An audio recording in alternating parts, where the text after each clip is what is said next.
This is education, our Instructor training. And hopefully all of you can see my screen. If please let me know. Okay. So when any user logs into Canvas, this is what we call the dashboard. So when we log into Canvas, this is the first thing you see, whether you're a teacher or a student or an admin. You'll see in the upper right where the logo is. That could probably be the TCF logo. You can click on this at any time while you're in Canvas, and it will take you back to your dashboard here. Right below that, you have the recent activity. This will show any kind of updates with notifications, discussions, and across all of your courses. In this area here, when you're logging to Canvas, the dashboard is global, so it will show you everything for all of your courses. You can show more. When you hover over the show more will pop.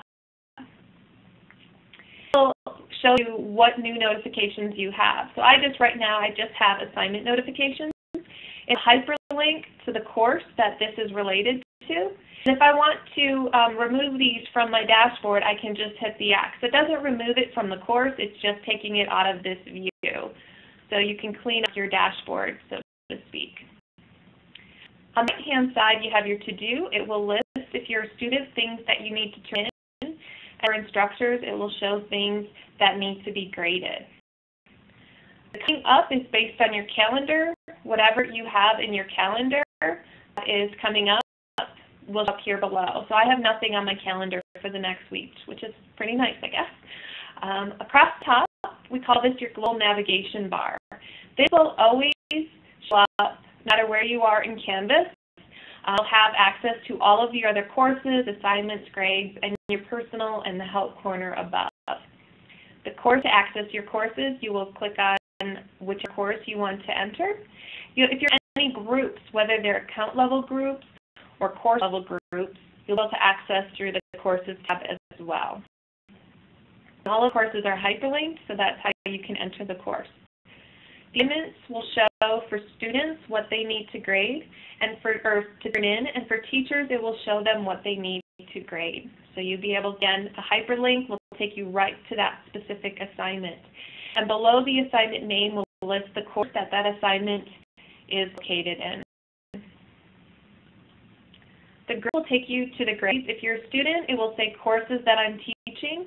It will have a list of all of the courses that you're taking and how you're doing so far. If you click on the link to that course, it will take you to the grade book. So if you're a student, it will take you to the grades for that particular course. And if you're a teacher, it will take you to your grade book for that particular course. For it will show you the average of your class and the students are in your class. And you'll also have access to this interaction report, which will let you drill down into the individual students. They're all hyperlinked to the students. When the interaction with that student was, what their current score is, and their final score. And then if you still have things for that student you need to grade, it will take you right to that assignment to grade. And you can also message the students. And for the grades, you have to click on, and then you can drill down into whichever course that you want to enter. Up here is the calendar. Calendar is again global. It will show all of your courses. On the right-hand side, you'll see my name is yellow, and then below is one of my courses, and it's kind of a pinkish color, salmon color. Blue is for history. If I wanted to see my English course, I would just click on the little boxes, and it will show all of my courses in the calendar. If I deselect them, I can just check the boxes to remove the coding. All students have their own personal calendar where they can add events, so they can movie night if they have a study group or whatever they want to add. If there's a presenter going to be on campus, they want to add it to their own personal calendar, they can do that as well. You as a teacher will also have your own personal calendar that you can add events to. For this, you can add events and assignments to a particular course. I'm going to click on Saturday, and we will have a party. So I'll just type in CCS party for Saturday. And time that I want it at.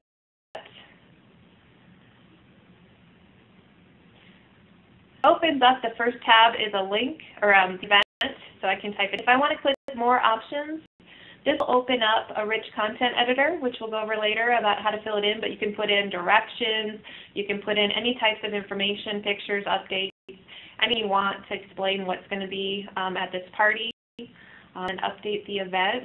I'm going to go back to my calendar, and now you'll see that this party is here, but I put it in my own personal calendar. So I want to edit this.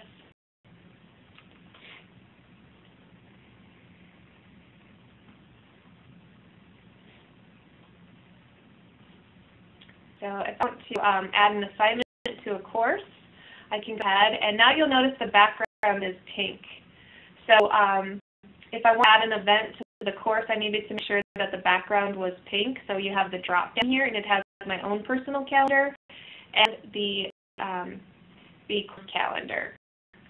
So click the assignment, and we'll have it be. So the cool thing about the calendar here is you can create your course, like what assignments you want and how you want to set up the course, just the calendar itself. So I can, look at the dates for the calendar. So maybe I'll have an assignment due on Friday, and then Saturday we'll have the party.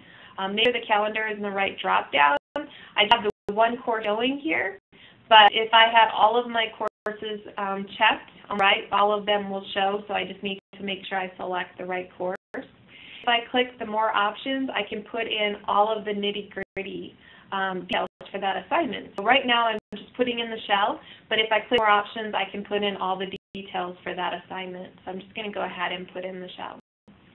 But I have my party and my assignment.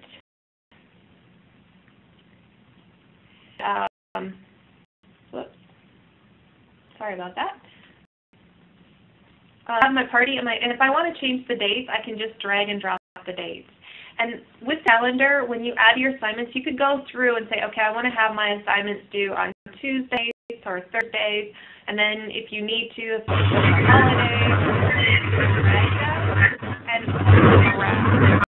So we have basically to be able to change things around. So you can put all of your assignments right in the calendar as you're planning your course. And then you can say, those are too close together, I want to move it. When you put an assignment in the calendar, it automatically populates the grade book, the assignments list, the syllabus, and if you created modules, it will automatically update the modules if you change the date on the calendar. So in Canvas, you can create your assignment list in 3 different places. You can create them in modules, you can create them in the calendar here, or you can create on the assignment page. So you have different ways that you can do it. It's just a matter of what works best for you. They can't hear me. Can you hear me now? So whatever works best for you, how you want to create your assignments. There was a question about can you link to Google Outlook calendars, and you can. What you do, if you scroll down and on the bottom right, you'll see this calendar feed. This will give you the link that can have your Canvas calendar fed into another calendar, such as Google Calendar and Outlook. You can't pull in your Outlook or Google into Canvas, but you can bring your Canvas out to these other calendars. So you can have all of your assignments fed out, and students can do the same thing. That way, if they have their work calendar in Outlook or on Google, they can have their assignments all fed out, so they have all of the information they need in one spot.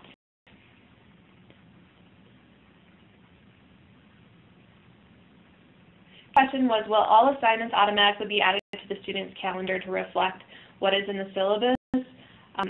This would make it consistent for students.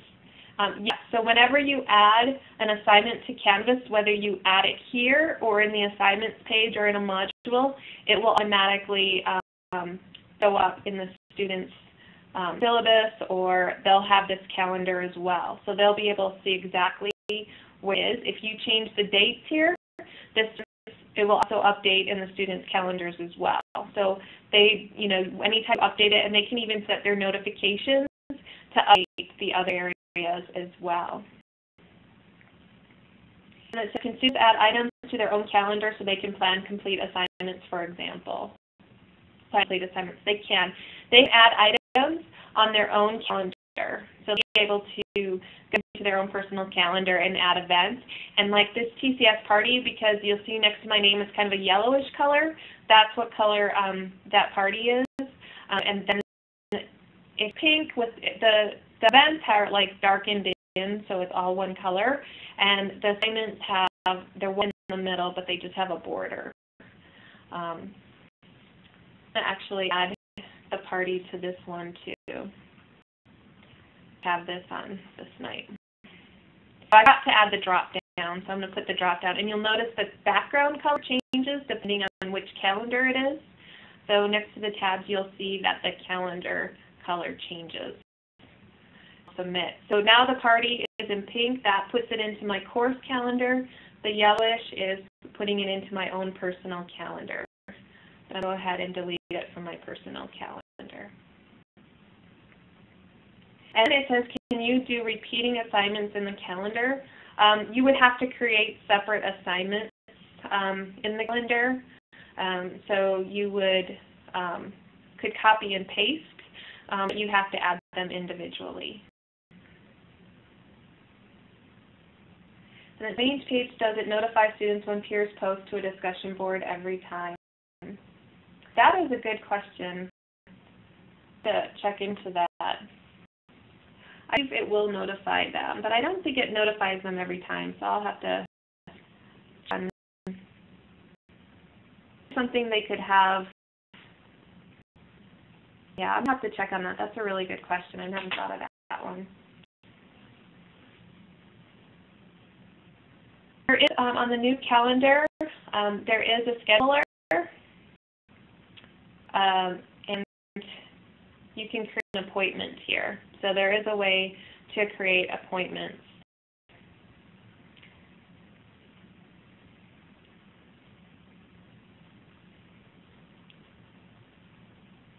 Okay, I think I got the questions in the chat.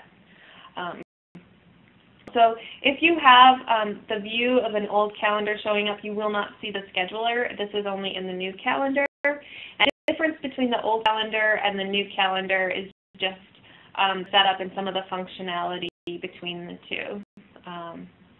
Eventually this old calendar will be removed though. Okay, so that is the calendar. And then in the upper right you have your what we call our help corner. So it has your personal settings. I'm just going to click into my settings tab. This will take you to your own personal settings. So every user has their own settings that they can manage for themselves.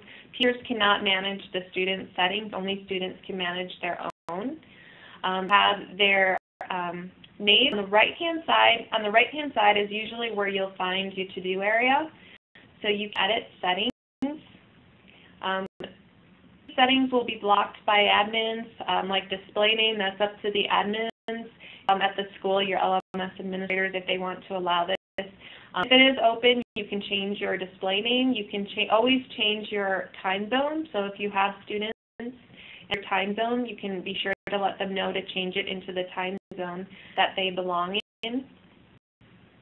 On the right-hand side, you'll have your email address. When it has a star, that is the school's default email address. And you can add additional email addresses as well as a text phone number. So this is how you want to be notified in Canvas. So you can add additional information here. Down we have other services. So if you want to link to Skype or LinkedIn or Delicious or Diego or any of these, and I've already registered Google Docs, you already have to have an account to link. So when you click on it, you would have to register your account. So this doesn't sign people up for these services. You already have to have an account to link them to Canvas. Okay, another question here.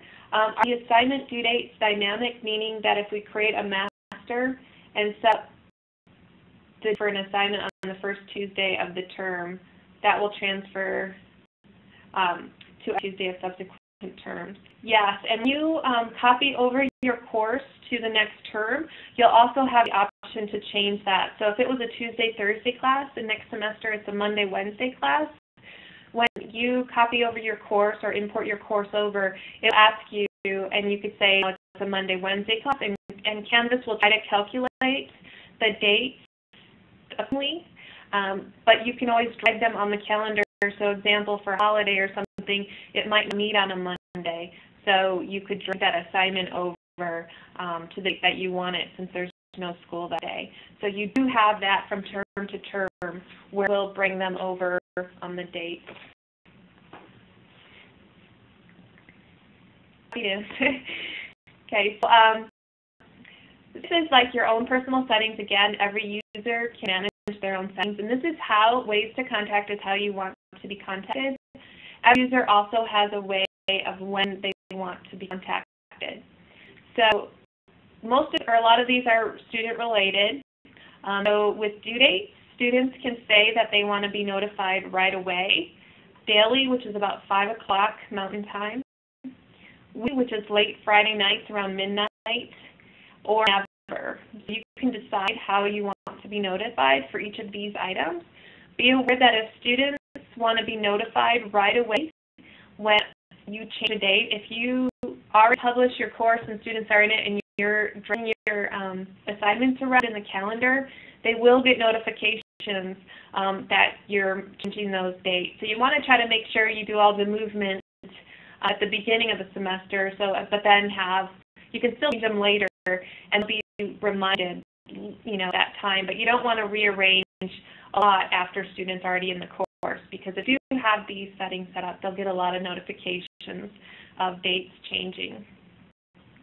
I registered my cell phone number, so students can also be notified via a text. So I scroll down a little bit, you'll see grading here.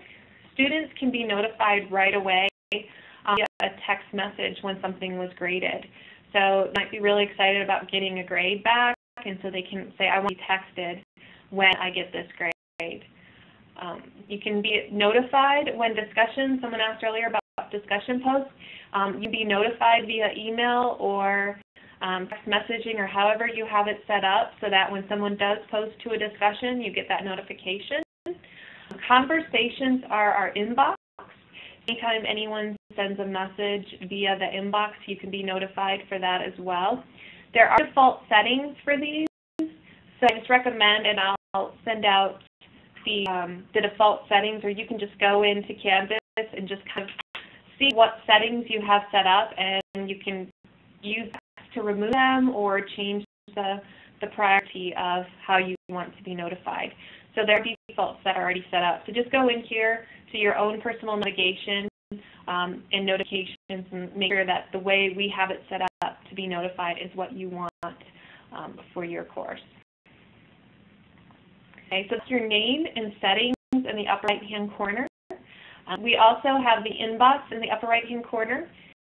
This is what we call conversations. This is how you message each other. So if you comment on a student's paper, they'll get a message in their inbox here. You can send new messages, sort of email to people as well. So this is a great way to communicate with your users. On the left-hand side of the inbox, you can sort inbox, because again, this is up in this upper bar, so it's all global. It's all of your courses together. So all of this list, I only have 3 here, but this would be for all of your courses if you have a lot of messages. So you can sort these with the left-hand little drop-down. You'll see that I have the student's name and what trade it is, or what course it is. So you'll know exactly where that student is, what course they are talking to you from. You can also filter in the middle here. So you can hit this little blue icon guy, and it will pull up all of the courses. You can say, I only want to see the courses for this particular course, students for this particular course. So we'll pull up all of the conversations related to this course. And you'll notice on the right-hand side, next to Kevin's here, it's like all the message that I've had with Kevin.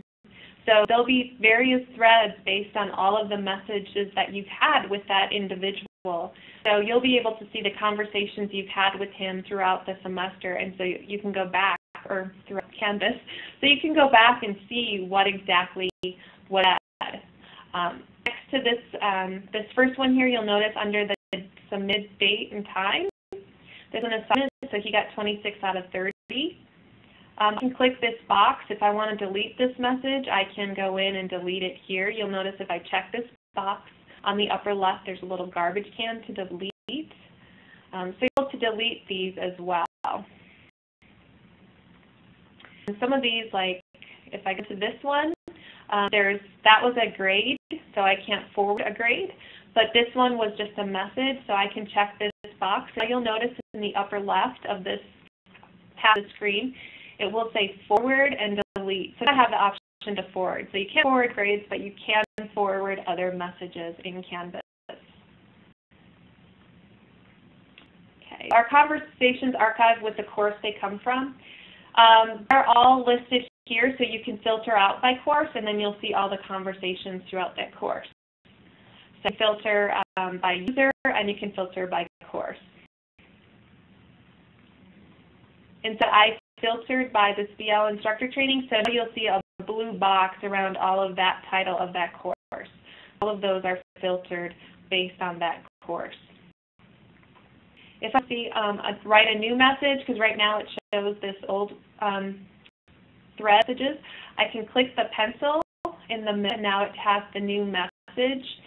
And you can type in, hitting the blue eye, I can send a message again to everyone in this course. I can select all or specific people in the course. So I can select, I'm going to select all. I can type in my message, and then below that, you'll see this is a group conversation and a checkbox. If you check this box, it is a reply all to your whoever is in the message. So if anybody in this class, I sent this message to everybody in my class.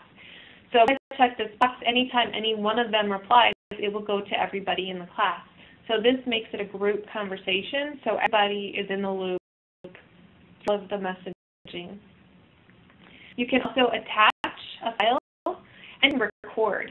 So you can do a recording, you just hit allow, and you can video or audio tape yourself. You can also upload media if you did it somewhere else.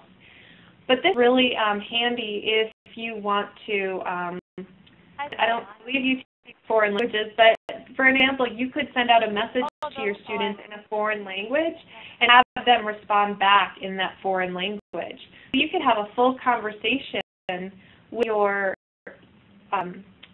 class via this conversation. So you could send out video and audio messages to your students, and they can respond video, audio back to you, whichever you prefer. You could also upload it, like if you have some thought on your, and you have a cell phone handy, and you can upload it then. So this is a great way to add interaction to your course, is by using this audio video to reply messages.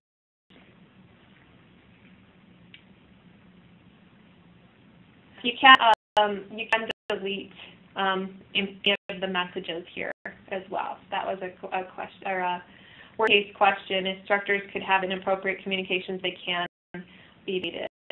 Yeah, and I believe our tech support can probably find those if it's, you need proof of it somehow. I believe they can find those messages if they do get deleted and you wanted to see them at the admin level only.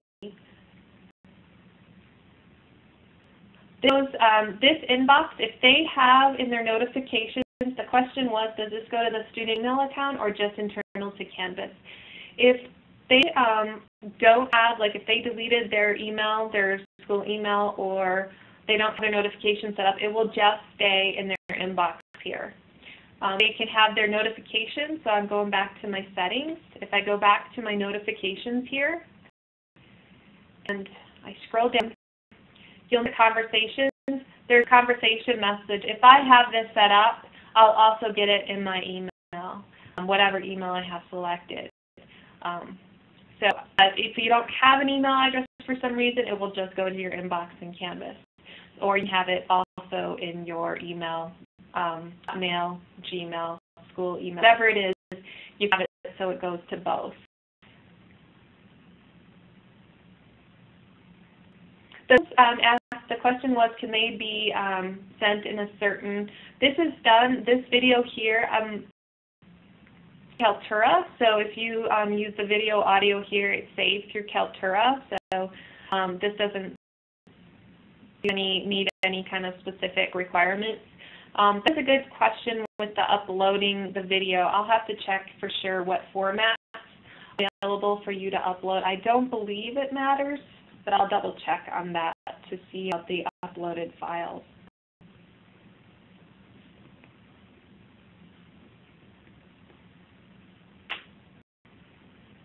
Question is, what safeguards do we have for maintaining FERPA around communication?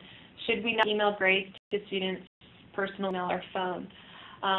That is something that you can decide. We have as an option in the notifications because some schools do not want the grades going outside of Canvas. So when you go into your notifications, and then there's this grading, they get an email saying assignment 1 was graded, and then they have to go to Canvas to check what that grade is. And I'm in graduate school here, and that is what my school is set up for. The university here has it set up so that I can't get my grades in my email. So they remove this box. It's a school-by-school decision if they want to allow those grades in there. By notifications, the students can still get a notification letting them know that the assignment was graded.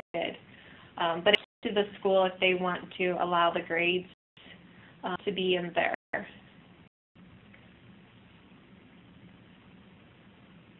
Oh yeah, so you want to make sure in the this thing it said that's what we must do, no sending grades to personal accounts. So you just want to when you go into your account admin settings, you'll just remove this box, so they'll just get this grading, not the little box below it. Is there a limit on the length for videos? There is not a length for the videos. However, it might cause problems if they're downloaded too much or too big to download, so that could cause problems with students' bandwidth. So those are more of the problems than the size of the video, so you just want to make sure that it's not too big that it's going to take forever to download if a student doesn't have like a really good internet service. So try to keep them at a minimal if you can, but the videos, there's no limit to the size.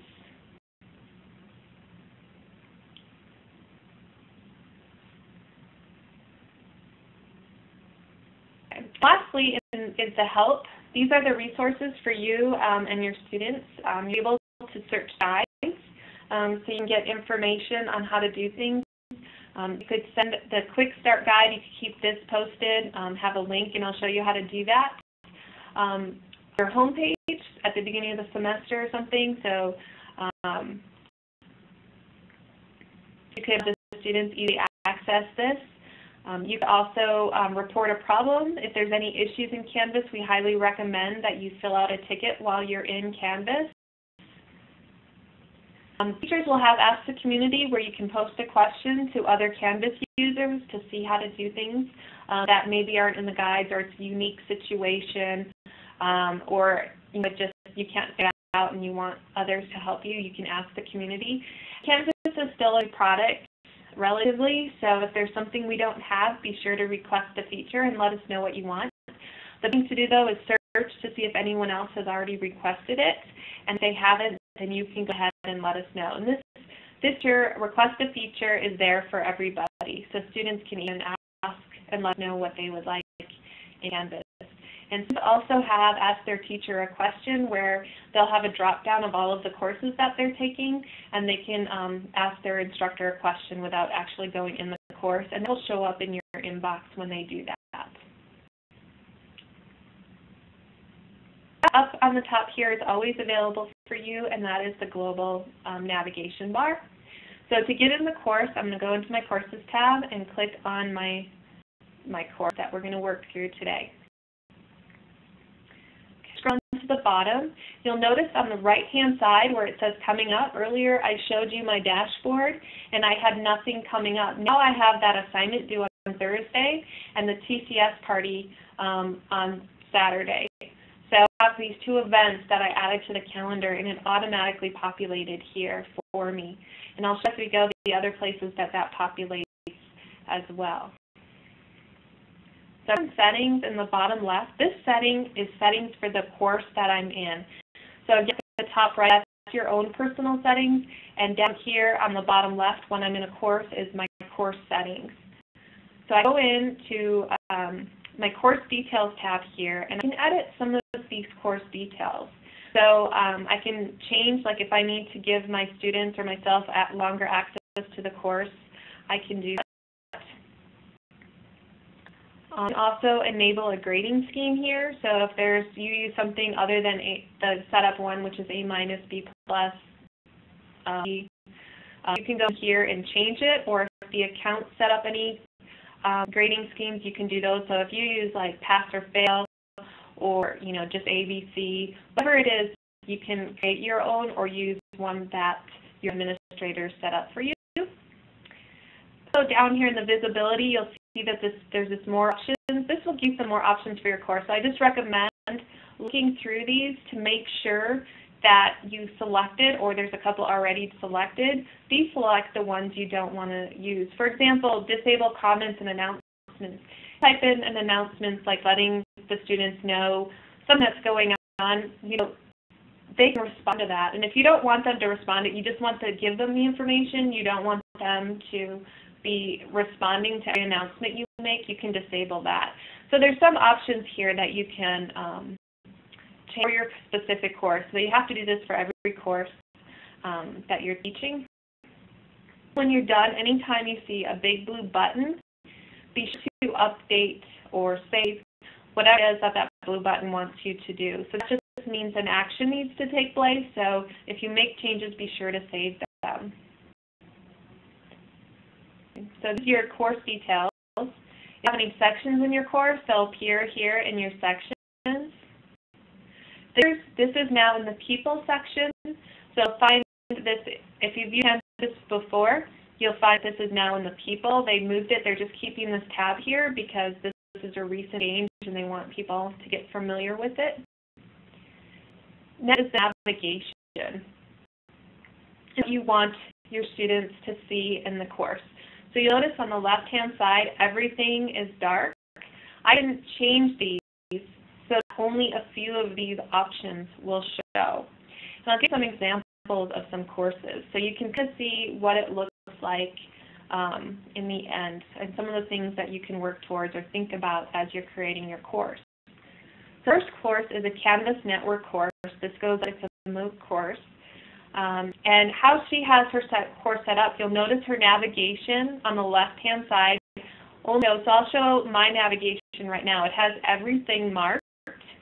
So the student, when they log in, will see everything. She got it so it only shows home, modules, collaborations, and pages. That's all it has in her navigation. So that's how students move around the course, is just with these four links. She has her home page set up so that it's these boxes, and she did this with a table. And so I'll show you how to design some of these things.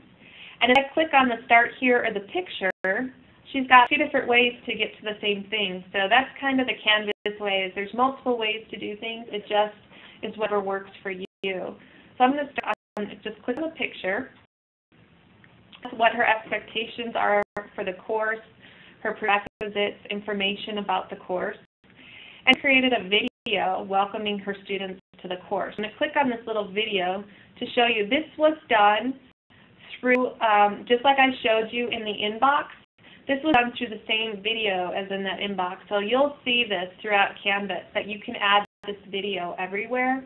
And if you're teaching an online course, this is great to put on your homepage to welcome people so they can see who you are, they can hear about you, explain the course. So this is she's explaining, and I'll just show like a few seconds of this. Your tour guide in our journey to learn more about social media together. I don't claim to be a world expert on social media, and honestly, I wouldn't believe anybody who did claim to be an expert. Social media changes every day. It changes. The features change. The policies change. The laws. Okay, so this is her welcoming, telling about the course and about herself. So you can add that as well. So this is one example of how a course is set up. This is course. Again, you'll notice his navigation on the left. He only has home, files, assignments, quiz, and then he created his own link to their library, to their school library. So this is another example. And his page is all, instead of having those boxes, he just has links on his own page. Students can click the links and access the material that way. He's sharing his files so that the students can go in and access his files for the course. And you'll notice the quiz has a little lock feature, and I'll show you how to do that as well. So students can access all of the files to the course except for the quizzes. Got his assignment list, his quiz list, and the library, which doesn't work because I don't have access to his library. Here's another, the same professor, but he set up this course a little bit differently. You'll notice his navigation only has home, files, assignments, and then the library. And then he's got his syllabus listed. So these are all hyperlinked to that information. So the students just work through the course by clicking on the topic. Okay, so there's just a few examples of how you can set up your course. Here in my navigation tab. So I'm going to make this a little bit easier for my students. So I'm going to remove the things that I'm not going to have them work with. Like I'll have it linked instead of having them use the navigation to get to them. So I'll set my courses up using modules. So because I'm going to have everything in the module, I don't want to have it also in the navigation on the left. So, and you can do it both ways. So this is just for an example of one way to do it. So my quiz discussions and assignments down because those are going to be inside the module. If I'm not going to use conferences or collaborations, I can move those down. If I'm not going to take attendance, I can move that down. So I can just go through here and move the items that I don't want the students to see.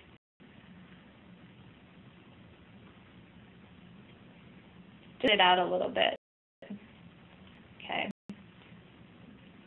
I just want these items, so I'm going to save, big blue button again, save.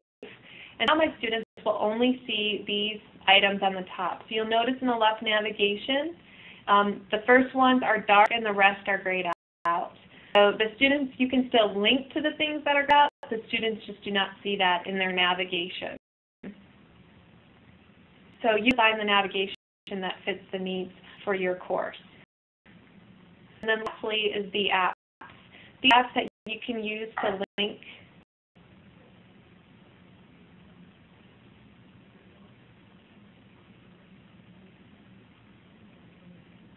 get the will direct to question here. I don't get the will direct to course homepage message.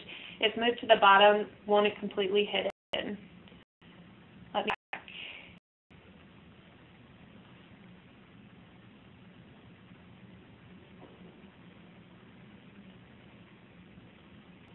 Attendance will be disabled here. So, this one will take you back. You won't be able to do navigation at all. I'm hiding my files so that students, I can still link to the individual files within Canvas, but it doesn't take them to the files page itself. I don't let Guy in that example that I showed, he had all of his files out there for his students to access. If I move this files down here, I can still link to the individual files, not to the whole, not to show the students all of the files at once. So still link to the items within those, you just can't, the students just don't have access to the whole set of the information. So you would be able to link to the individual items. And I'll explain that a little more when we go in and show you how to link to those items. But this disabled one will be disabled. If you don't want to take attendance and you hide it, you won't be able to use attendance. It has to be visible to the students to work. Okay, and the next is the apps tool. You may have some of these that were added to your account by your administrators, but you can add these to individual courses as well. And so there's a lot of different items that you can add to. This redirect is a little half curly arrow, however you want to describe it, this tool. So that example that I showed where he had the school library page, this is how he did it. He added this tool, he put in the name of that library and the link to that library, and checked show in course navigation. So he put his library link into his course. So if there's certain library link, or you can do any kind of like professional link that you want, that you talk about a lot to your students or you think is a valuable resource for that course, you can add it to the navigation on the left as well using the redirect tool. TED-Ed, there are like videos that you can add. All you have to do is hit add the tool, submit, and now this will show up in your rich content editor. I've already added it, so I'm going to delete it. And you can delete them if you change your mind. There's a little garbage can. If there's some in here, like McGraw-Hill, for example, when you add the tool, you need a consumer key and secret. So these are not free resources. You have to be using McGraw-Hill's products to be able to access this. So you need to contact your sales rep or whoever you deal with McGraw-Hill to get the consumer key and secret so that you can add this to your course.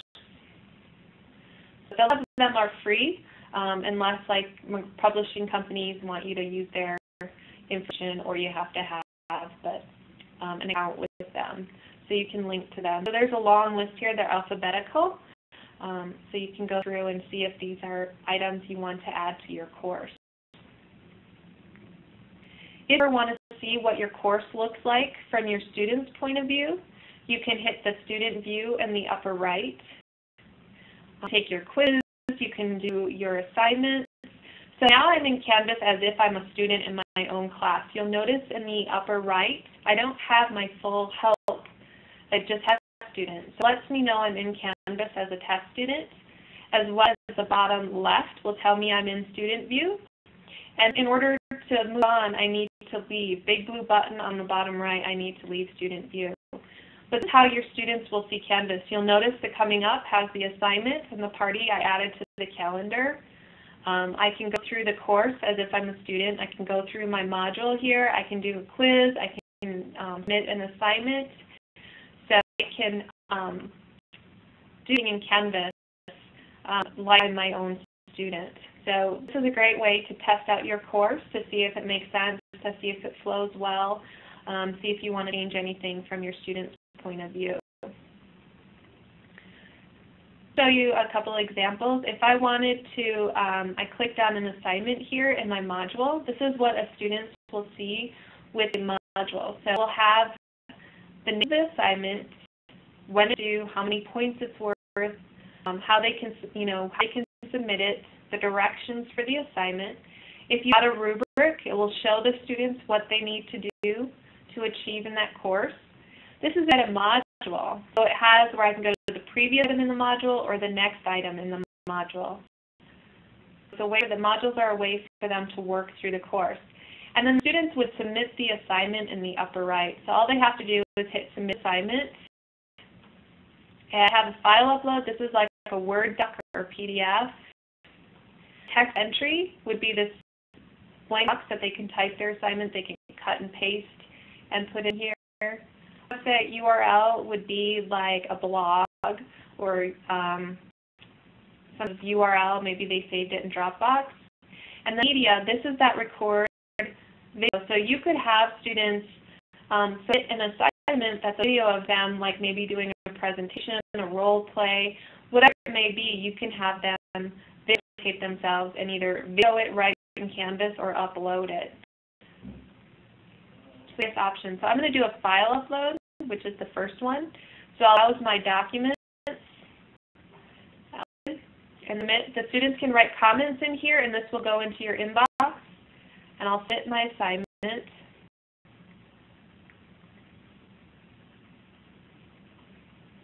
And then once it's submitted, the students will be, they'll know exactly that they submitted the assignment, the date and time that it's turned in. They'll see you can open up that assignment with a Word doc, so I can go ahead and open it.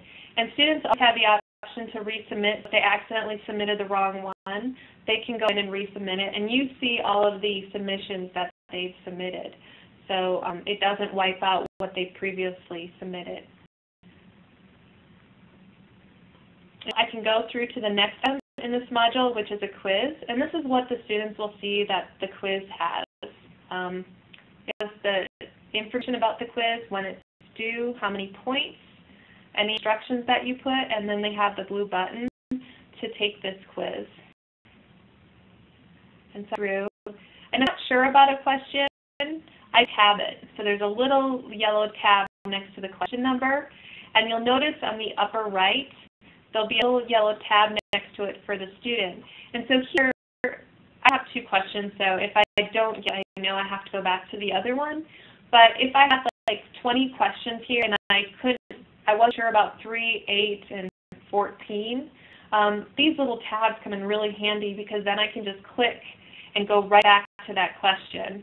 And then if I know the answer and I'm sure and I'm done with it, I can take that little tab off. So this is a great way for students to know which questions they want to go back and review. You can also see the time elapsed, and if that makes them nervous, they can hide it so that they don't see how much time they're spending. Can professors see which questions were tabbed? No, because that's only available as they're taking the quiz. But I wonder, that's a really good question. I'll double check. I don't believe there is a way to do that, but I will definitely check on that. Okay, so once I'm done, I just submit quiz bottom, the button to submit. And I got 9 out of 10. I always forget which one was, I always try to get one wrong. But see what they got right. If they got a question wrong, they'll also see which one they got wrong. And on the upper right, they'll see their submission details, like how long it took them and what their score was. So I can go to the next item in the module then. So students just work their way through the modules, of course. Done. You have to leave the student view. So if you try to leave this and it tells you have an error or something, you can leave the student view as well. Notice also in the left-hand side, this little 1 appears. That lets me know something was graded. So as a student, if I click my grades, quiz was just graded. So quiz are graded instantly. So I already have the grade for the quiz, and then you'll notice the last item, it has a picture here. A little piece of paper. That is what I just turned in, that I showed you that I just turned in. And this can go in here as well. They can put scores in their book. So I go in and say, okay, what if I got a 28 on this? And they can and maybe this roll call got 90% on my attendance.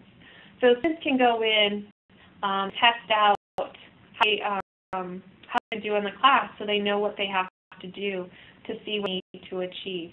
They have to also revert, they have to, when they leave it, they'll revert back to actual.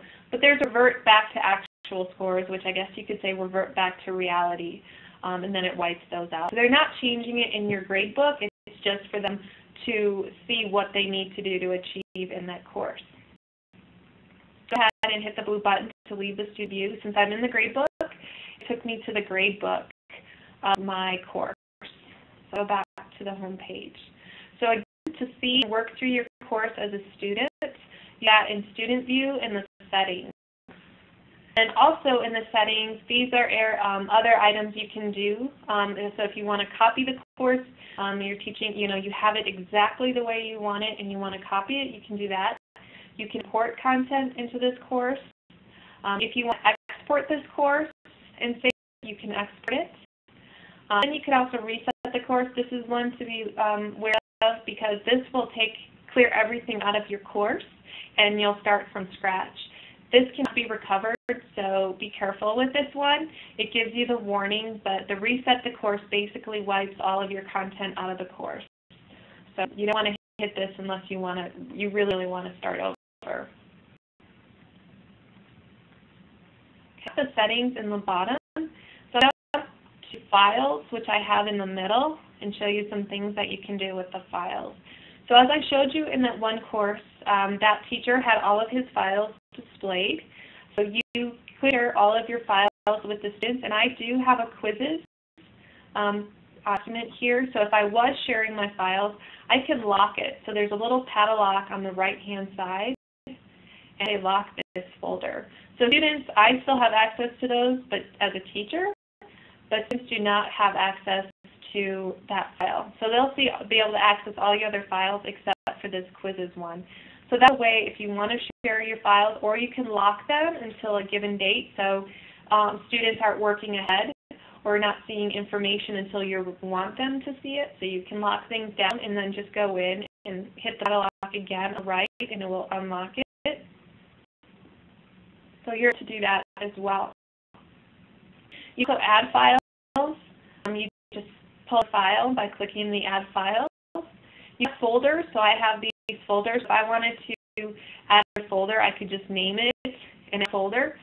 You can only manage the folders when they're on the right side here, and you would hover over the individual file and can move them around.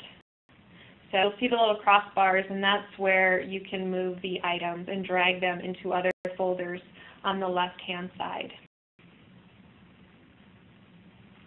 Okay. Also bring in a zip file. So I have this course icon zip file on my desktop here. I can just drag that into my course, the zip file here, and I'm just going to let it go, and it'll ask me if I want to unzip it, and I say OK. So you could, if you want to bring in a lot of files at once, zip them up, and you can bring them into Canvas just by dragging all of them in. Or you can drag in individual files one by one, but you cannot drag in folders. So if I have to drag this folder in, it won't let me. It's either individual zip or zip files that you can drag into Canvas.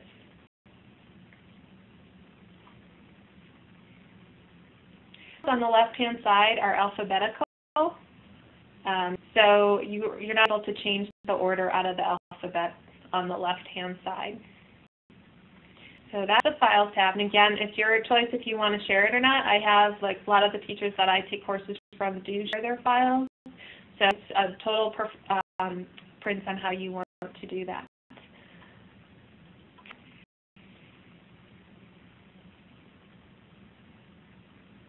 The question was, how would instructors copy files from their 2012 section to their 2013 section? Have two different ways if you're teaching our 2013 section. When you go into your settings on the bottom left, you can import content into this course.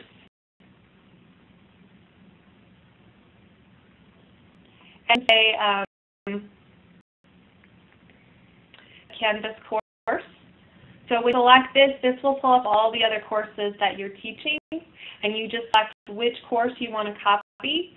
Once you do that, you'll be able to have everything copied over, or you could have just your assignments copied over or your files.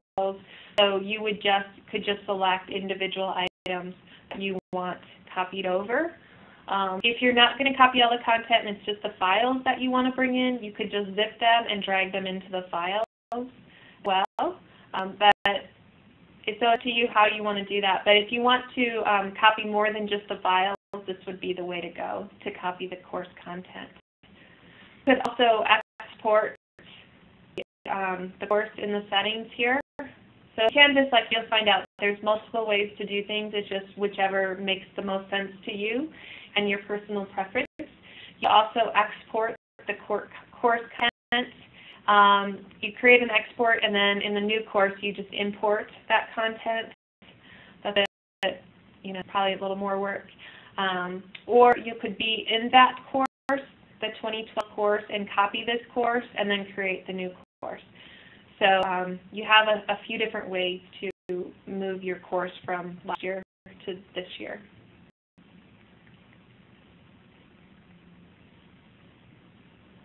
Okay, so that's my home page here. And this looks just like my dashboard for my global dashboard when I hit the logo on the upper left. So if I hit again, this is the dashboard for all the courses. And then if I go into a particular course, I'll see this dashboard just for this particular course. So what the students will see when they log into the course. You can change this, so on the upper right, you will see change home page layout. So you have some options here of what you want them to see. And I showed you a couple of different versions that people created. This is the recent dashboard. I can also, I'm going to skip a page I'll design myself. I could also have course modules. So if I click this, this will show the modules for that course. So when the student comes in, they see the modules of what they need to create or to work through. You can have the assignment list. So if I say this will show them the assignments that they have due. Again, you'll notice assignments. And here's that assignment I created on the calendar that's due Thursday, the TCS assignment. So the students will open up their page and see their assignments. These two, the modules and the assignment, seems like not the most welcoming for a course. So you have different options that you can create. The assignments with the syllabus. The syllabus in Canvas is different than the syllabus you hand out. The syllabus in Canvas is a list of all of the assignments and the things that they have coming up. So I created all of the information at the top here. So I put like a banner. I put my course information, where it's located, what the expectations are, what the objectives are. This one's a lab, so it has lab rules.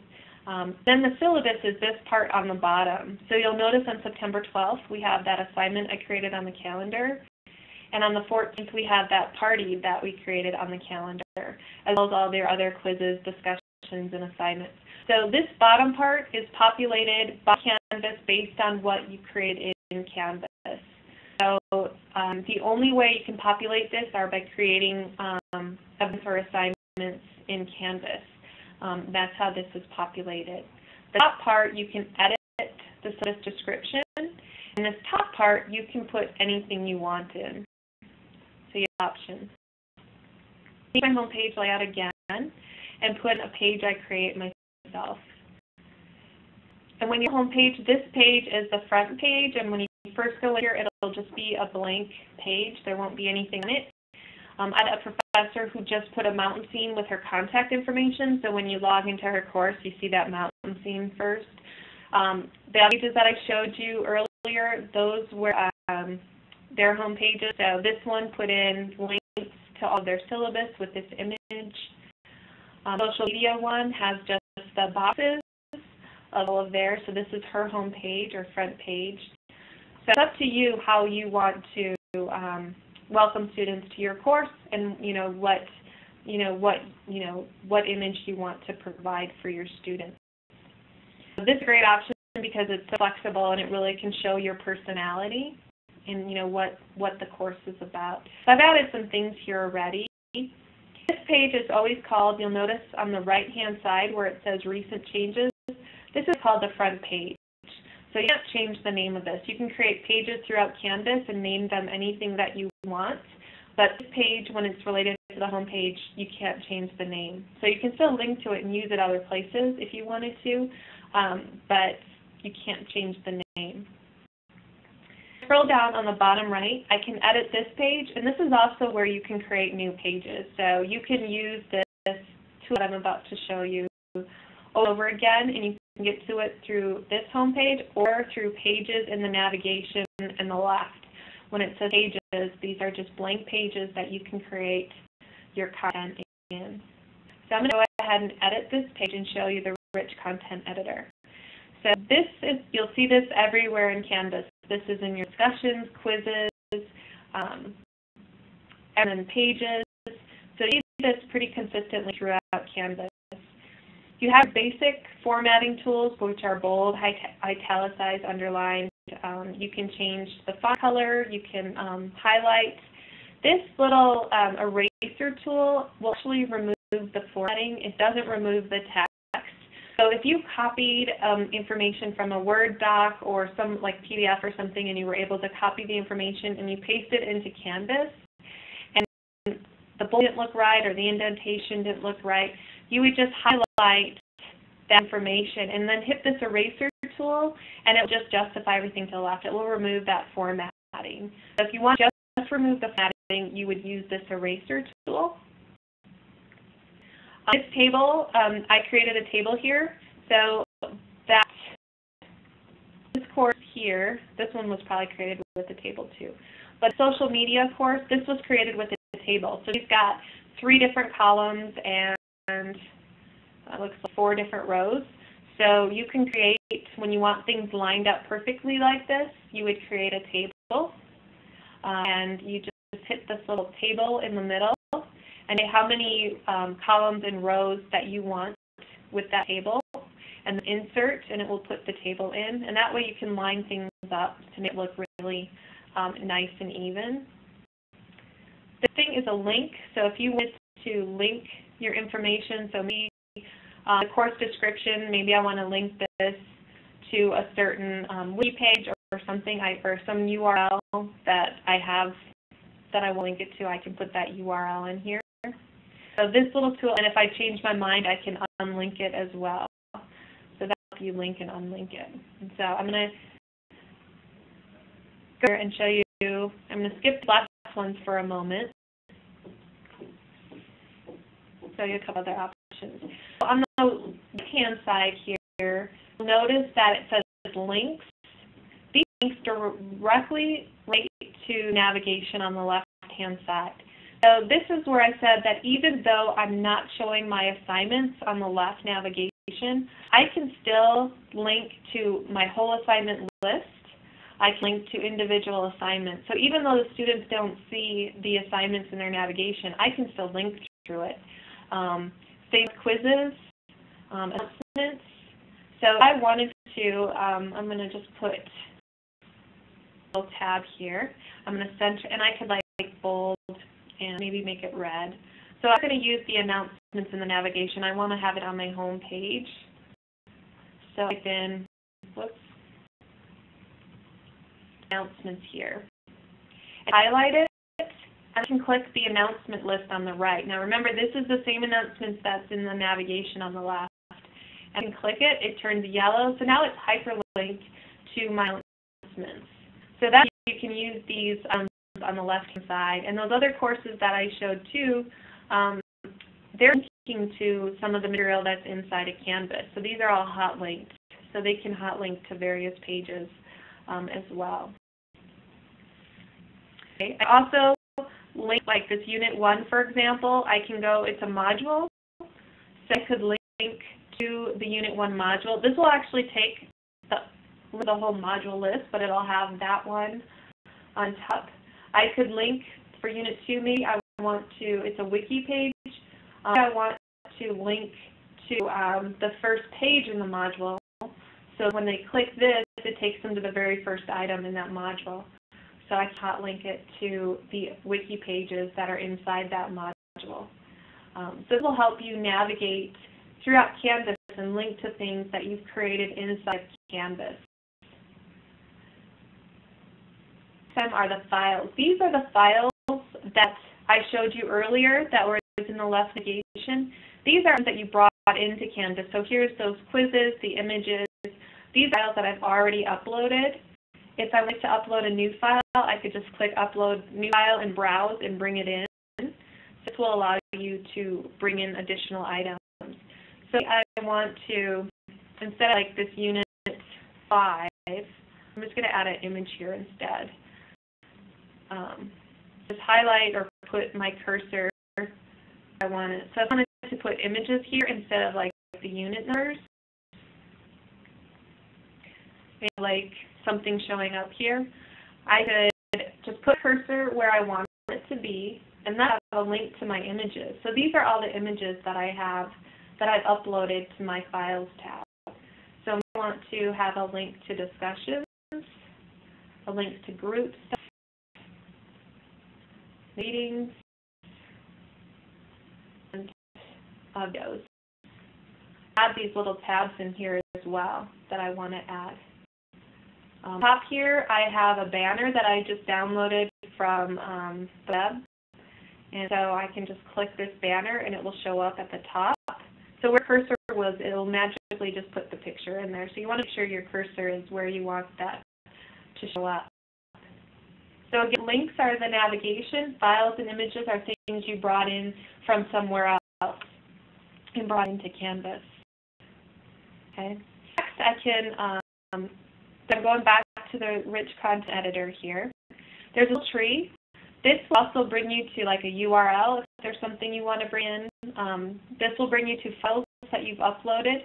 And the flicker is a really handy thing because I can go in here and I can do a search. And I'm just going to search dogs because I like dogs.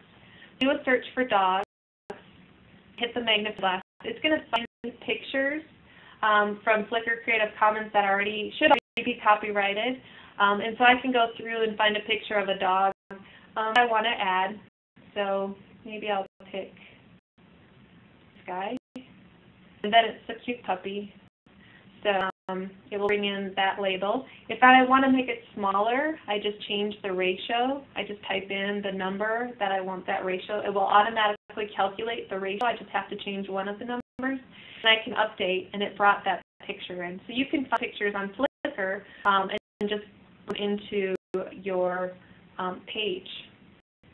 If you use math equations, you can use different formulas and input formulas into your pages. Just like which one, just click on the ones that you want to show up. I'm just randomly clicking here.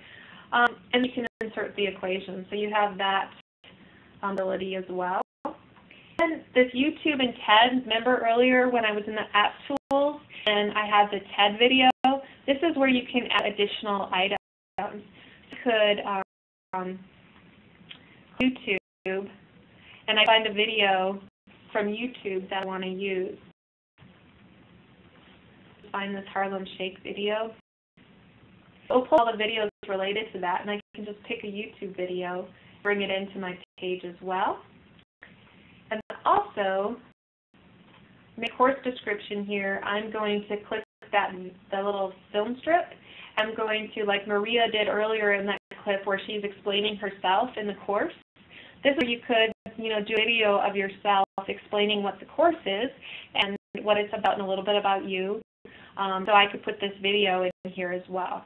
So it's that little film strip. So that's all the fun things that you can do in here.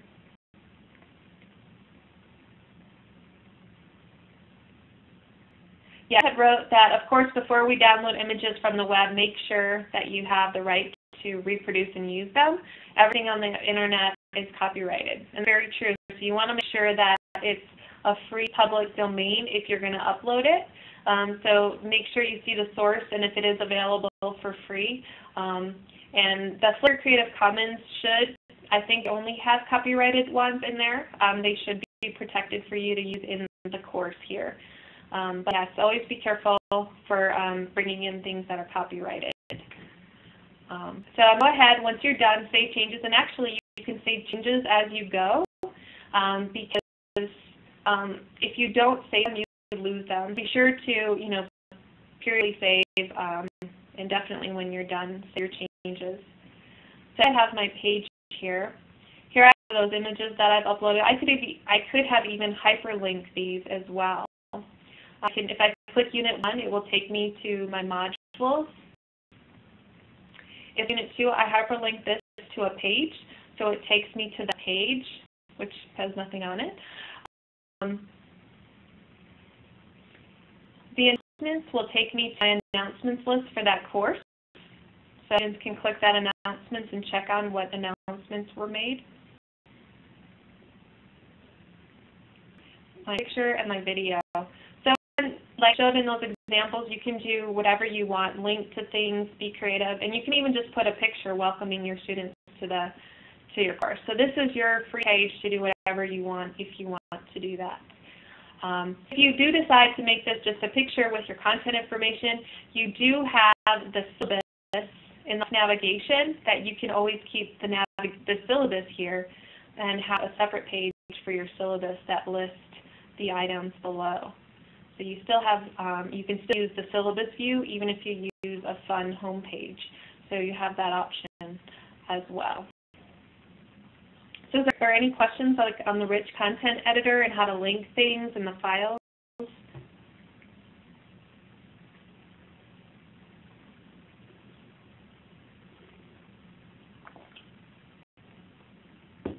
So we'll go into modules. A couple of ways that you can, again, create the students in your course. You can set it up in the calendar, you can set it up here in the modules, and you can set it individually in the discussions and the events and the quizzes page. So you have different ways, so it's just whatever works best for you. I'm going to start with modules, and when we first go in here, it will be blank. So we create a new module in the upper right, the blue button, and name the module. So I'm just going to say TCS. If you have information, it will always bring the new one on the bottom. So I'm just going to drag this one to the top to start creating this module. You have a gear on the right, and I have content. So here's the first one. It defaults to assignments, and so here's that assignment I created on the calendar. So select the one that I created on the calendar and put that in here. The drop down, you can also add quizzes here. So if you click the quizzes, it will pull in quizzes you've already created, or you can click a new quiz, and I can put in, whoops, something clicked wrong. So I can put CCS quiz, and I set up these assignments. Add this item. I have my quiz in there. So you can add same with discussions. This will open up to all the files in the navigation on the left. This will open up to all of the files you have. So I'm going to add this PowerPoint file.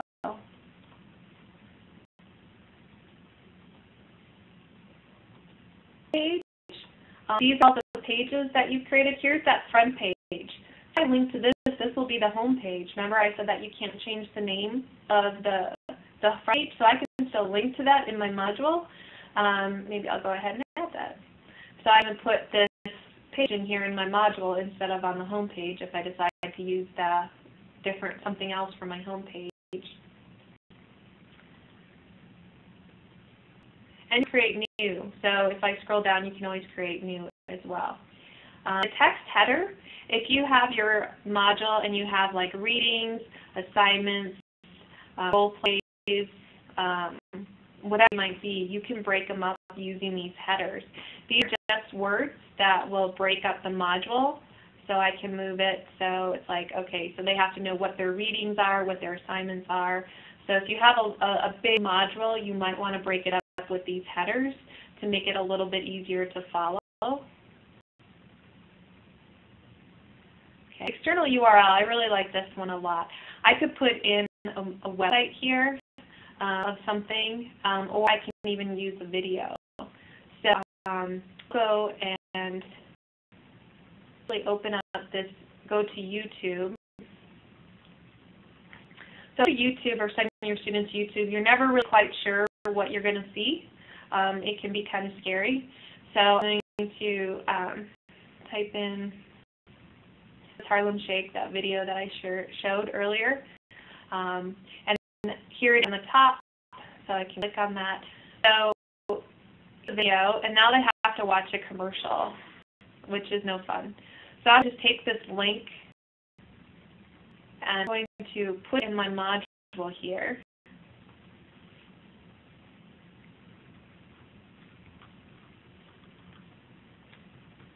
And then add the item. On a web page, it's a fully functional web page right inside of Canvas. So that's another option that you have. So now that I have my content in here, I can hit the edit on the right, and you can lock a module until a given date. So you can set your modules so they're week 1, week 2, week 3, unit 1, unit 2 by topic. So you could have like behavior or cognitive psychology, behavioral psychology. You could have it broken up by topic. However it is that you need to break up your items. And then you also have it locked till a given date so that they can't access that module until a given date. You can requisite, so if you have other items in there, you can say that they have to finish Module 1 before they go to Module 2, they have to finish, so you can have them do in a specific sequence. Also add requirements. So say for this TCS assignment, they have to submit the assignment. Like another module and say for the quiz, they have to score at least a certain number. So you could go through and say, okay, they have to score at least 10 on that quiz before they can move on. So you can add all of these requirements as well to the modules to make sure they work through in an order that you want them to work through. So again, I showed you how to do the assignment and the quizzes, so I'm going to show you these last parts. So PowerPoint, if you put a PowerPoint presentation in here, when they click on it, they'll see the PowerPoint here, and they can just click through pages of the PowerPoint. You'll notice they're still in Canvas. If they go out to PowerPoint, they can download it and open it in PowerPoint. Now they can just fully functional work through the module. Go to the next item, which is that front page that I created. So it opens up to the front page. And they can go to the next item in the module, which is video. So remember when I went to YouTube and it was kind of crazy and they had to watch the advertisement? Here it's just a nice big video, still in Canvas, and the module previous and next is at the bottom, so they can just work through the module. So this is a great way to add videos to they can watch the video, go to the next item, which may be questions on the video or something. So this is a great way to add a video to your course, because then it's nice and big. They can click on the Harlem Shake in the middle on the top. This will take them out to YouTube to where the video actually was stored. But it's a great way to watch the video. The modules. In the video, the person, or what is the panda all about? The panda actually had a Panya that one of the engineers had when he was working at another company, and he left that company but kept the panda at the previous company, and we hired 2 other engineers that were in the same office with the panda. The third one, after he left, the owner of that company said to take the panda with them. So now Panda is just kind of our mascot. So you'll see pandas all the time with Canvas. That is one of our marketing people that is dancing in the panda outfit. So pandas are our little mascot here. So if you have a question, how would you display a Word doc or a PDF as a standalone content page? You have to link to it. You have to link to it. So, for example, like those pages that I showed, you would have to have like a page that would link to those pages or files, so you could share it in a file. So, like on your home page, like we showed, let me go back to one of these. These are actually a Word page. But this is, he links to this PDF, and it's not a module or anything, it's just a link to a file. You would have to link to that file from another page in Canvas. So our home page here, you could, let me get this page, like you could just have your home page like that one I just showed, and then you would like highlight what you want it to be called. Otherwise, when you click the files, like I'll go into one of the files here, and let's see. So this is a Word doc, this HTML tips. I can click this and it will hyperlink this teacher information to that file. Or if I just click the file, it will bring it in with its term. So I can go back in here and I can delete the dots, and it will, when I save those changes, it will show the word. And so if I click this HTML tips, this will open up in Word. So ask me, do you want to go out to Word and open this up? Or there's a little piece of paper with a magnifying glass. This will open it up so I can see that Word document inside of Canvas. So you have to link to the files or share your files to do the Word document if you didn't want to use the modules. And that's how this course did it. He just linked everything to his home page He doesn't, and he has his files here. So he doesn't use modules at all. He just linked everything throughout the course.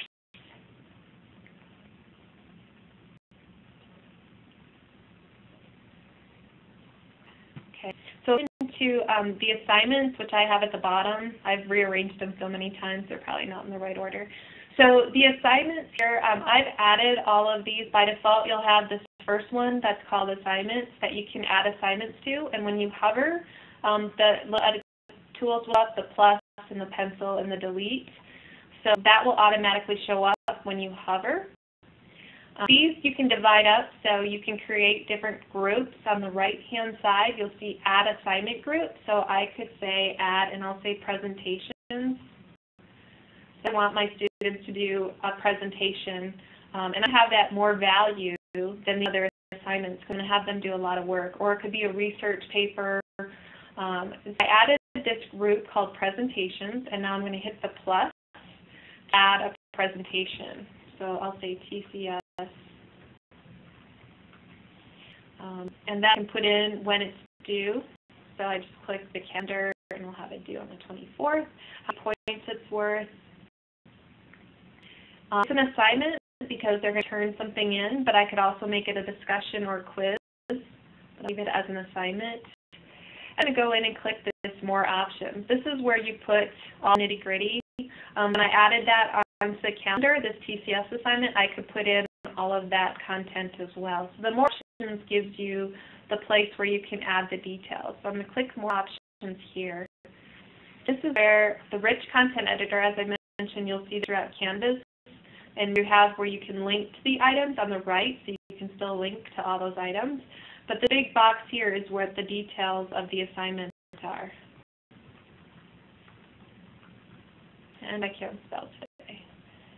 And so like it might be for a presentation, how long it has to be, what kind of documentation has to go with it, topics that they could select from, what it might be. You can put all the details in the top here. I added the points and the date, and then I added it to the presentation group, so it shows up here. But here is a list of those groups that I added. So I have assignments, discussion, attendance, and quizzes. So that's what they get graded. If I wanted to put it in a different group, I could create a new one. So remember, new is always at the bottom. And so you remember to click the Show Advanced Options. If you change the grading types, you can make it incomplete letter grade percentage. I'm going to keep it at points. This is the most crucial thing, the submission type. If not turning anything in, you would leave it as no submission. But if you want them to turn something in, you would select, let me highlight that. You would select online if they're going to turn it in online, or paper if they're going to just turn it in class. So I'm going to turn in online submission because I want them to turn it in online. Okay, I'll describe in a moment the assignment groups. That in a little more detail. So online, I chose online submission. The text entry is the rich content box, so I showed those. So you have the different options. So you have to select at least one of these that you want to use. You can also make it a group assignment and allow self-sign-up or require them to be in the same section. You could split into equal groups, have Canvas do it, or do it manually, and then create the group here. So you can have the option to create a group, or you can also, you could also have a peer review. So you can manually assign people who they're going to review, or you could do it yourself. So you have a couple options if you want to use peer review. And lastly, if you want to have it, so it puts the date that I put in as due date. But if you don't want students to access the assignment to a certain date, you can put that date in here. If I don't want them to get it until a week before, I can put that date in here. Or if you don't take late assignment, if you don't have them turn in late assignments, you can put until. So on September 24th, they cannot turn it in late. So you can put that in there as well if you want to. When you're done with all of your details, update, again, big blue button, make sure you save your changes and add the assignments to that group. And then it gives you all the information the students will see. So add a rubric. So you can put down what criteria you want. If created rubrics or the account has them, you can find a rubric that was previously created and bring it in. Then if you're going to use the rubric for grading, which makes grading really fast, you would just check the box here, use this for grading, and then create the rubric. So you can go ahead and create the rubric. Repository of rubrics. When you create for a course, you'll see the ones that you've created for that course. If you've copied the course, any of the rubrics you've used previously will show up as well. And then you'll also be able to find any rubrics that were created at your account. So if there was rubrics that were created at the account level, as a teacher you could go in and find those and use them in your course. Back to the Assignments tab in the left navigation, and this pulls up my groups again. So I showed you how you added a group and then add assignment to that group. You can add an assignment on the right-hand side, or actually, let me delete this one. There's a drop down, so you can select where you want to add that assignment to as well. The assignment groups, what this does is it will break up how you want to grade. So it just can keep things in order for you, so you can have a visual, okay, I have one presentation, I have 4 assignments, how many discussions. It can create a visual for you, so you have your course organized, but you can also weight the grade. And to do that, in the center on the upper left, so to speak, you'll have weight the final grade based on groups. When you check this box, you can say what the value is for each of these items. So say my presentations are worth 35% of the grade. So I just typed in the 35, and now I'm at 100, so maybe I need to make this 20, and maybe assignments 20. So you can use the values to make it worth 100%. So on the right-hand side, you'll see what each group is worth, and you can go in at any time and edit these values of what you want those to be. So the students, their presentation is the most valuable thing in this course. You can where quizzes are. So you can say what percentage, and Canvas will do all this calculating for you. So you just have to put in what you want that value to be, what percentage, and then Canvas in the gradebook will calculate that for you based on the points that each student earned. And so hit this plus, you'll notice, for quizzes, for example, maybe you'll give 10 quizzes, but you want to drop the lowest or drop, so you probably would want to drop the lowest. I'm not sure why they have dropped the highest. But you can drop the lowest, and for each student, that way they get 1 buy for a quiz, so you can update that. But then only if they have 10 quizzes, they only get grades for 9 of them. The lowest grade is dropped. So you can do that as well. So it's a great way to organize and to grade based on these various assignment groups. And you can use up any way that you want, whatever you call the different items in your course.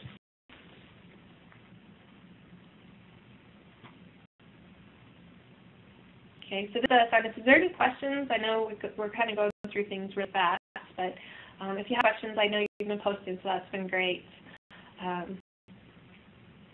Okay, to quizzes. Here's the quiz that I created. You'll notice that it's an unpublished quiz. Quizzes for students have access to have to be published, so you want to make sure that you publish your quizzes once they're ready to go.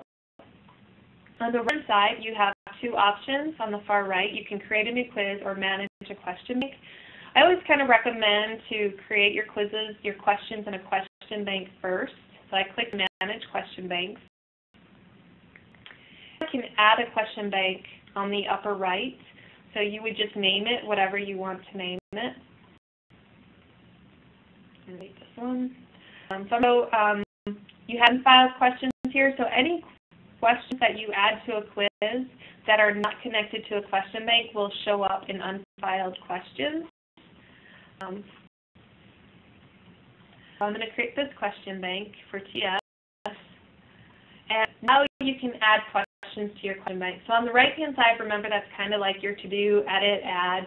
I can go ahead and add questions. You had basics, multiple choice, true, false, fill in the blank. So I'll just select, I'll put anything in here, but I'm just going to update questions. So you just go through and add the type of questions that you want to add. If the answer was full, you'll see in the answers here that it's true and false. I can just click next to false if I want to make it false and update the questions. So for sake, I'm not typing anything in. We have some formula questions. You can have essay questions, so you would type in what they have to answer and update the question. So you can add as many questions as you want to the question bank. If you bring in publisher content to Canvas, you can automatically show up in a question bank, which is nice. So I created my own little question bank very quickly. Now I'm going to go into my TCS quiz that I've created. So if you create a new quiz, that will allow you to put all information in the quiz.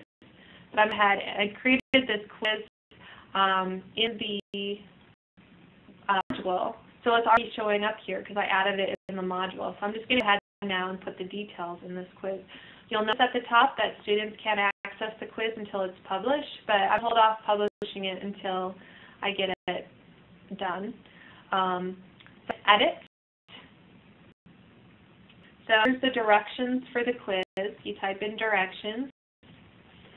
Your option between a practice quiz, which will not show up in the grade book, a graded quiz, which will show up in the grade book, graded survey, they'll get graded on whether they completed it or not, and an ungraded survey does not show up in the grade book if you want to get their information, and that can be anonymous. An ungraded survey can be turned in anonymously, so if you want to gather information. So I'm just a quiz.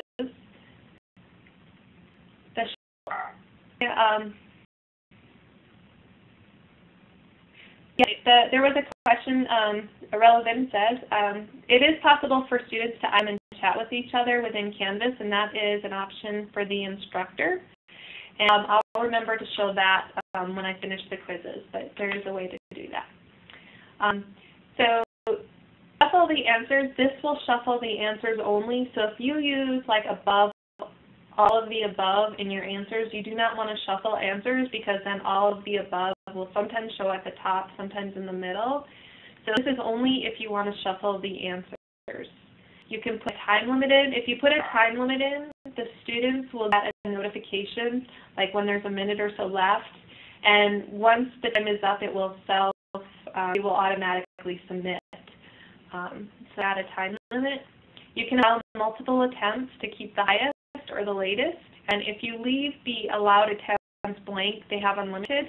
So you go in there and put how many attempts you want them to have. So you can choose that number.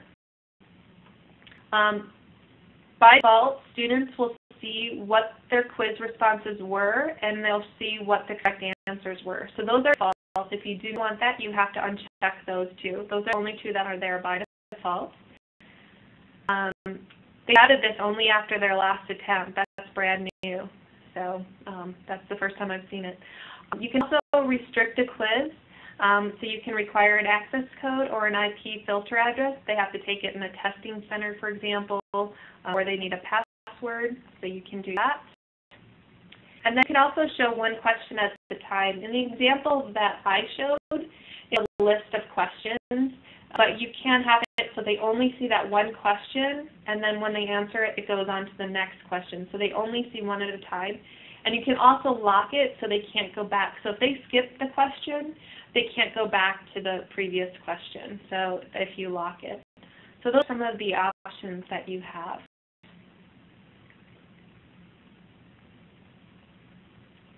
Okay, there are questions here. Are questions that were just associated with the quiz or versus being in an independent question bank? Yes, you can have questions in a specific quiz, and they will show up in your question bank as unfiled questions. So you can still reuse certain questions if you want to. If you put them in a question bank, you can always pull from them as well. So the question bank just kind of keeps them a little bit more organized. But you can create a quiz without creating a question bank. once you have all of your options set up, hit save. It'll tell you it's saved. I'm going to go ahead and edit and add the questions.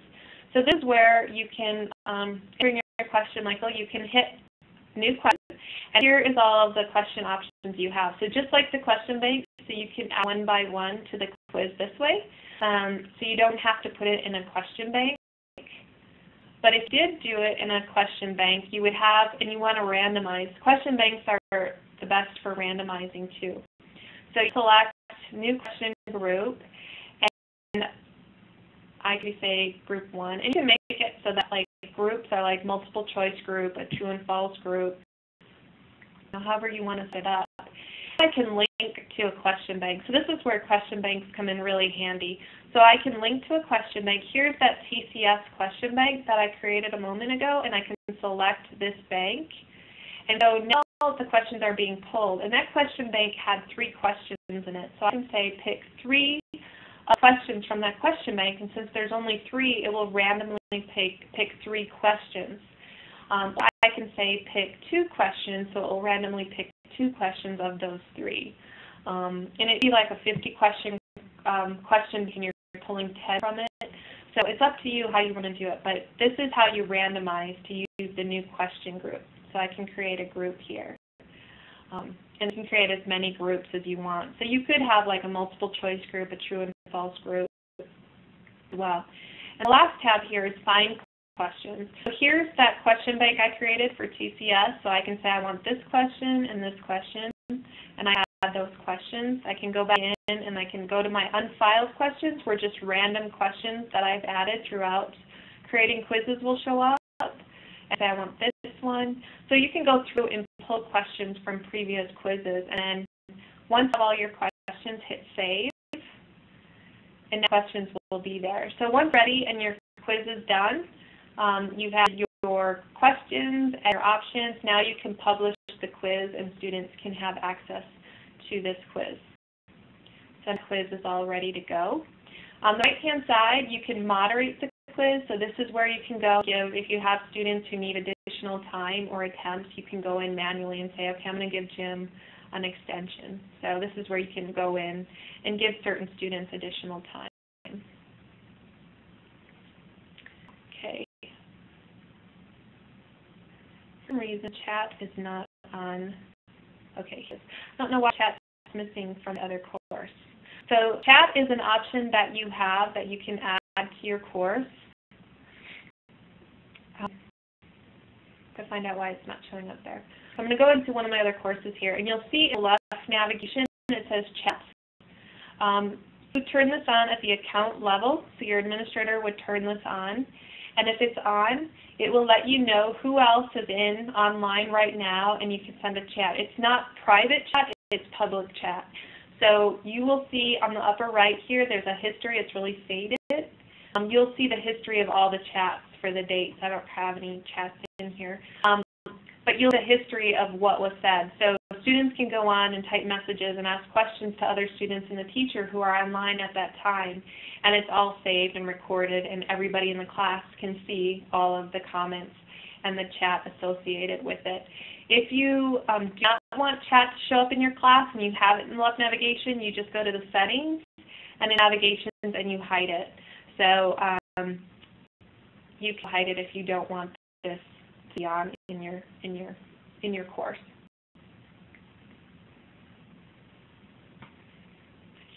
Okay, and just for a second, discussions are really easy. Again, you can add discussions in the calendar, on the modules, and the discussions page, and the assignments page. So you got discussions throughout Canvas as well. Just a couple things. You can type it, Rich Content Editor again. This is one of the most popular, or not those, but a lot of people tend to like this. This users must post before seeing replies. This requires the students to actually, if you have an article or something that you want the student to evaluate and then post what they think about it, you check this box and then they have to say what they think first before they see what other people wrote. That way they're not just seeing what other people wrote, like waiting for a bunch of people to reply or looking for the smart people and just rewording what they said. They actually have to post what they think first. this is like something that will help students think on their own, and then they can go in and then they can respond to what other people wrote and see what other people wrote. So they just have to respond first before they get to see what everybody else said. You can also use it for grading. And this is groups. Here's that presentations that I added. That was the last thing I added, so that's on top. So you want to make sure you put it, if you have a discussion group, you just want to make sure that this is the groups that were created on the assignments page, so they get graded in the appropriate category. You want to make sure that you change that. Those are the two common things with discussions. And we'll go into gradebook. So run on tone. This is the gradebook. There's a little gear in the upper left. So if you use Excel, you can download and upload if you want to use your grades in Excel. Here's the set group weights. If you change your mind, here's the presentations that I added. If I change my mind and say, you know, I want this worth 25 points, I want discussions worth 15, you can go in and change this at any time, and then Canvas will recalculate the scores accordingly. You can hide names so that you don't see whose paper or the names in the gradebook. So there's a few other options here, but those are some options that you have. You'll notice the pink. The pink means that they were submitted late. So if you have someone with lots of pink, you'll know that they're submitted late. This no grade here has a little video film strip. That means that it was a video that was submitted. So you'll know the paper is that it was a Word document that was submitted.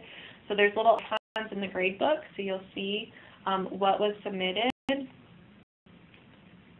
And also, when you go into a specific paper, when you hover, you'll see a little blue circle with a diamond in it. And this will give you more details. So you can message students who haven't submitted yet, haven't been graded, scored less than or more than, and then send a message. You'll get this in their inbox.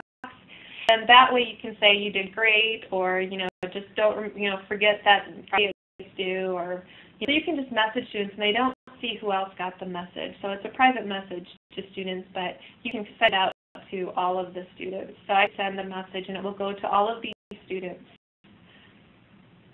You'll notice that on the bottom it says test student. This is what I turned in. So that's the quiz that I took. I submitted it late.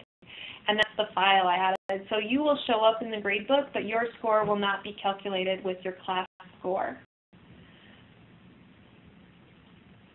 Okay. You can mute an assignment. You are grading by hand. It may take you a while to do all your grades, so you'll want to mute the assignment. You'll notice, like when we did the quiz, that grade went out instantly. So if you mute it, that will hold all the grades until you're ready for them to send out. So students don't get their grades until you're ready. I'm going to go to SpeedGrader. You can also get to SpeedGrader in the assignments page as well. So if you're in the assignment itself, you'll have on the upper right a place to go to SpeedGrader. On the left, it'll let you have the list of your students. In the middle, you can access the assignment itself. It's hyperlinked to that assignment. And on the upper right, you'll notice where it says unmute. So I can go in here and unmute it or mute it. So I have my option to unmute at this time. Okay. So this over here, because this was submitted in a Word document, I can annotate right inside of Canvas. So on the upper left where it says comment, there's a couple of ways you can annotate. So I could say, like, I put little messages in here. Just kidding. I could just put in like any kind of comment here. And the student actually replied to the comments you put in here. So I'm a little more positive. Put a block comment and just type in something.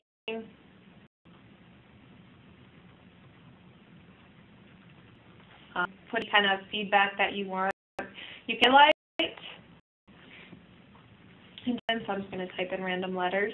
So that's just different ways you can comment. You can delete them. You'll see when I hover, the delete will appear. Students will also be able to reply. So once they get their paper and they open it up, they can reply to your comments right inside here as well. You draw. So there's different colors So I make happy faces, circle things. I can make check marks. So you can just use a pen if you want to and make marks on their page. This light, you have different colors. So you could highlight, you light in different colors if you wanted to make things stand out, to see how many times they said something, or if there's something that you are looking for, you can highlight in different colors. There's also a text box. You can make comments through the text box, and you can strike out. So I go in here and I could strike out something, and I could tell them why, what they should put instead, or why strike out. So you can completely mark up their page right inside of Canvas. And this is actually powered through Crocodoc. So if you hear people talking to Crocodoc, this is what it is. So on the right-hand side, you'll see that there's the Word documents the students submitted. If you click this, this will open up in Word, and it won't have all these comments on. This is the original up here in the right. I also have a rubric. So if you use a rubric for grading, you can click. It'll show up even if you don't use it for grading. Makes it fast if you use it. So you have your rubric that you've created.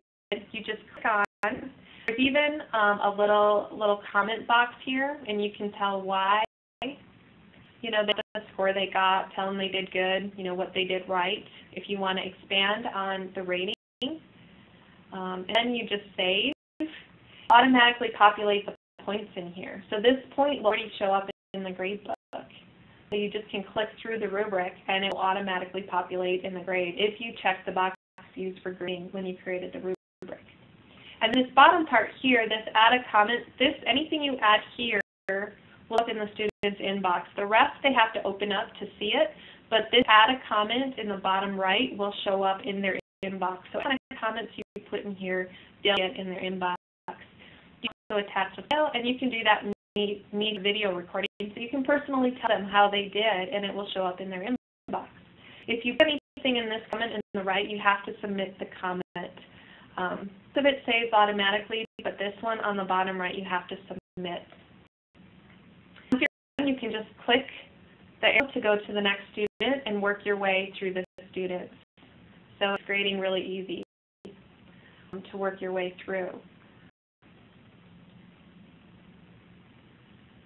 Okay. I gave both these guys the same grade.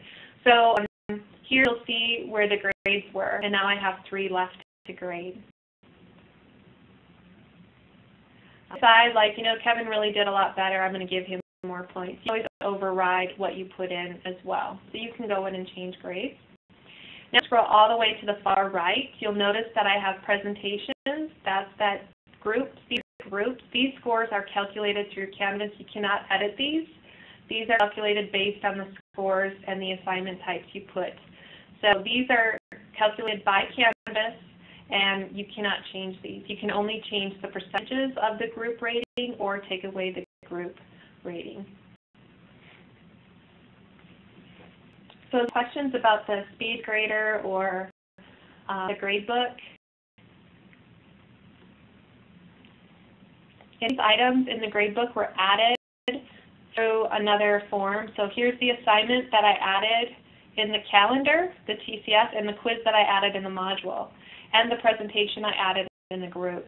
So to add an assignment or a discussion or quiz, if it's graded, it'll show up automatically in the gradebook. You can also make the columns by just hovering. When you see the cross, you would just pull over and you can make the columns smaller if you would like to as well. You would, these are percentages on the right because they're calculated, but on the left-hand side, those are points. So if you didn't want to group it, it would just show up with the value that you would have. But these on the right are a percentage of the grade, so that's why they're percentages. These on the left are all the point values that have.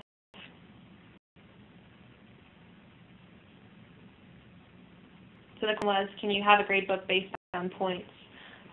So if I take away, go into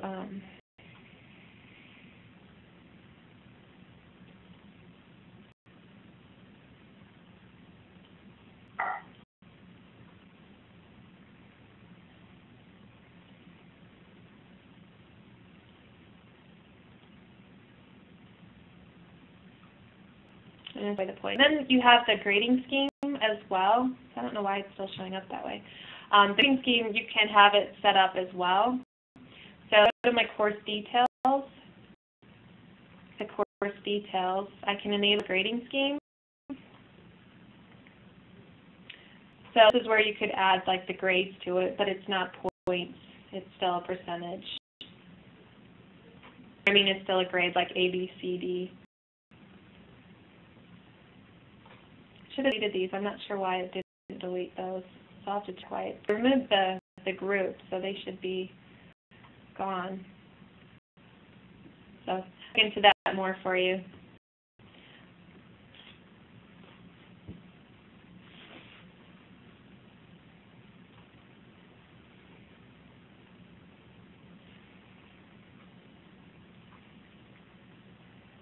Through anything. Is there anything that we didn't cover that you wish that we did, or that you have any questions about?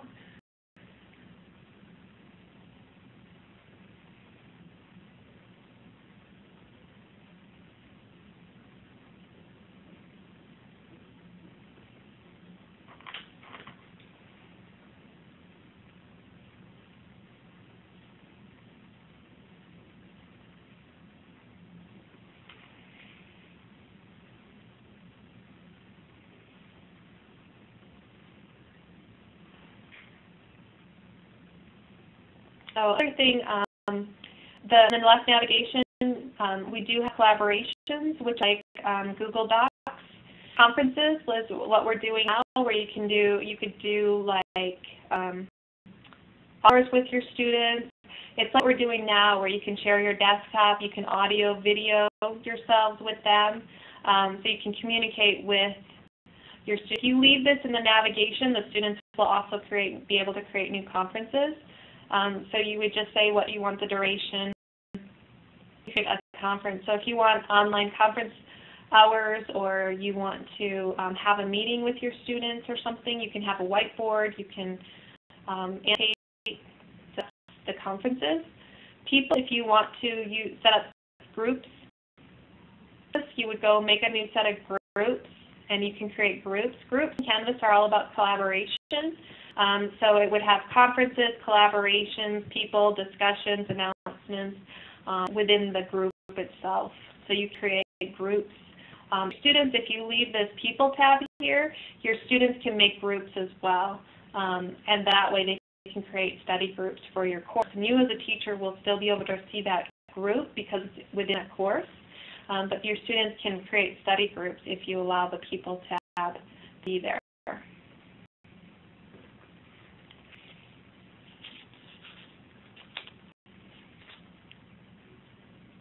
A lot of information. You'll probably have more questions once you get in. So this is just a very fast overview to let you think about some things, how you want to set up your course to get started.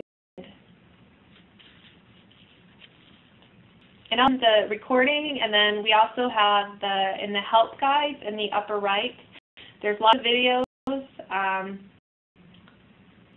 The things that we've gone over, so we have a video guide. So these are kind of a breakdown of some of the things that we've talked about today. So you can go here to a specific topic if you want to learn more about conversations or what our conference is. If you want to see that in a little more detail. This is a great resource to see like a 2 or 3 minute video on certain topics that you want to learn more about as well.